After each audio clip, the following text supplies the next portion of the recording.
Welcome to the Explainer. Today we're diving into a classic case of sibling rivalry in the smartphone world, and we're here to help you make a crystal clear choice. So let's get right into it. Vivo has done something kind of tricky. They've put two different phones, the X300 and the brand new X200T, at the exact same 60,000 rupee price. It's a real dilemma, for sure. So let's break down which one actually deserves your hard-earned cash. All right, first up, let's talk about how these devices feel. How they handle what you're actually looking at on the screen, because this is where the first big differences really start to show up. At a quick glance, yeah, they look pretty similar, definitely part of the same family. But the crucial difference is the form factor. The X300, that's your compact phone. It's awesome for one-handed use. The X200T, on the other hand, is noticeably bigger, giving you more screen to play with.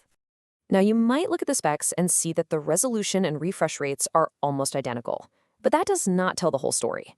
The technology that's actually powering the pixels, well, that's where things get really interesting. And here we go. This slide reveals a huge difference. The X300 has a top-tier LTPO display. That's a premium feature that lets the screen dynamically change its refresh rate, which saves a ton of battery. The X200T, though, uses an older LTPS panel, which, honestly, is a pretty surprising and frankly disappointing choice for a phone in this price range. And speaking of battery, you'd think the bigger phone would pack a much bigger battery, right? Well, that's not what's happening here.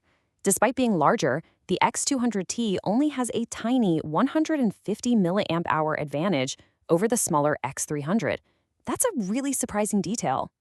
Okay, let's move on and see how this all translates to performance, because this is where we find arguably the biggest, most important difference between these two phones. Take a good, long look at this number. 3 million. That's the Antutu benchmark score for one of these phones. And that score, well, it represents a massive, massive leap in raw power. So where does that incredible power come from? Right here. The X300 is running on MediaTek's latest and greatest chip, the Dimensity 9500. That's what gets it into that 3 million score territory. Now, the X200T's performance it's fine, it's decent, but it's just not even in the same league.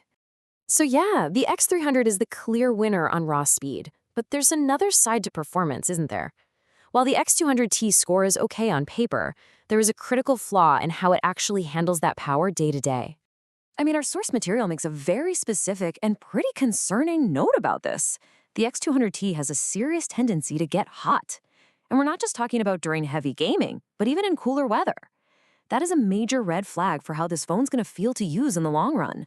All right, for many of you, I know this next round is the one that matters the most. So let's put these cameras head to head and see who really comes out on top.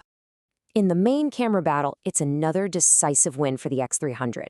It's rocking a powerful 200 megapixel sensor, which gives it a huge advantage in detail and resolution over the X200T. It's not even close. And hey, it's pretty much the same story when you flip the phones around.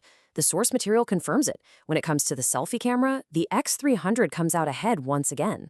So we've broken down the design, the display, the performance, the cameras. What's a final word? Let's put it all together and figure this out. Look, it really boils down to this. The X300 gives you a true flagship experience. You get a better display, a huge performance jump, and better cameras, all in a nice compact size. The X200T gives you a bigger screen, yes, but you have to accept some pretty major compromises to get it. So ultimately, the question for you is, what do you really value most? Are you looking for that uncompromised, flagship-level power in a size that's easier to handle? Or are you willing to accept some serious trade-offs in display quality, performance, and even camera just for a slightly bigger screen? The choice is yours.